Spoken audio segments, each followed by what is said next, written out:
شیشه نازک دلو نده شکار شیشه را گر بشکنی یک پاره ای و خنجر است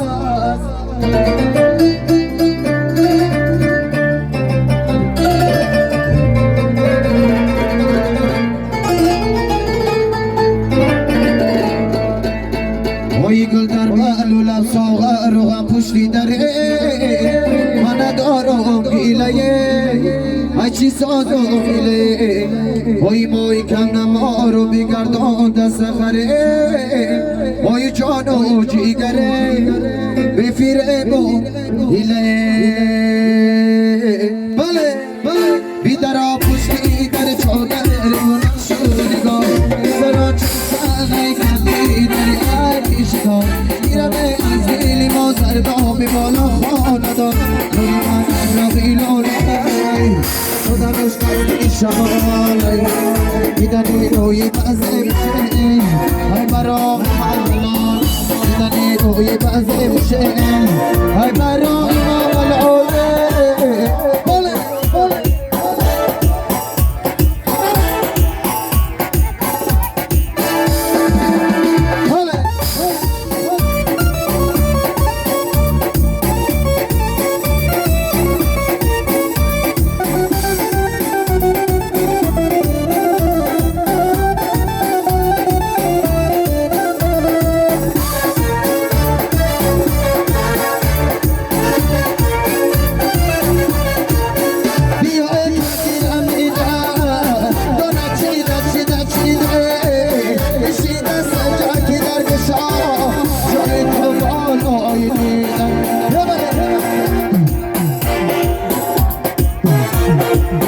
نوری من ابراهی دولای صدایش قصدی شمالای دیدنی توی بزه بشه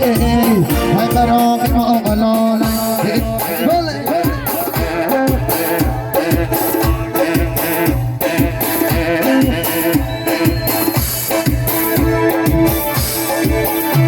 چون شکنی کردم و دامت شکنی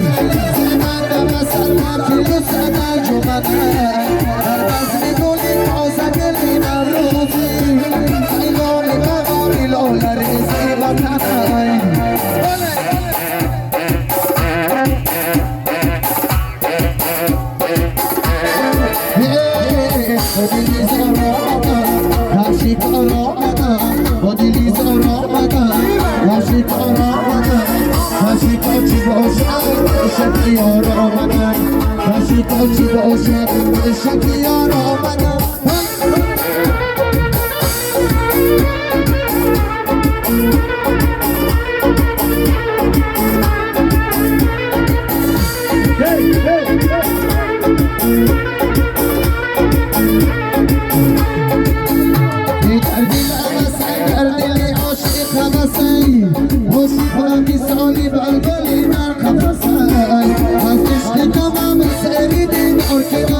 بار دیگر مبارک باشد این روزی مجسم های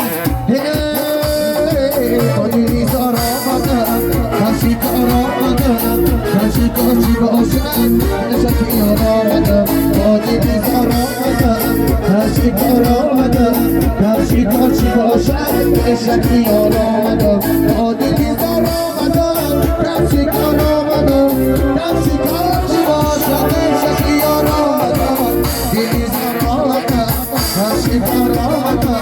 کسی کاشی باشد نشکی آمدم کی باری کردم میلزانیم دلغورم اصر زده کی میلزانیم دلغورم اصر زده کی زندانیم این دیگری سرگی من میزانیم جوان قلرزان خدتا یاری یارانمی اشاره و چشم کرد یاری چون خدم میدانمی جوان قلرزان خدتا یاری یارانمی اشاره و چشم کرد یاری چون خدم میدانمی بله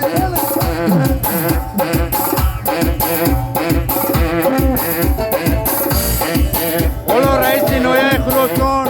محترم احمد زاده الهام شما و مؤمنانش کلی فرماندان حکومت دالچین افراتون و عید نوروزی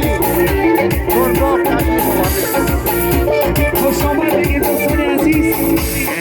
رئیس محترم کاشانه نوروزی. دوستان عزیز ارجمند واقعا هم بزم نوروزی بزم اجدادی ملت تاجیک است و امروز که ما با شما همین بزم نوروزی را با یک شکوه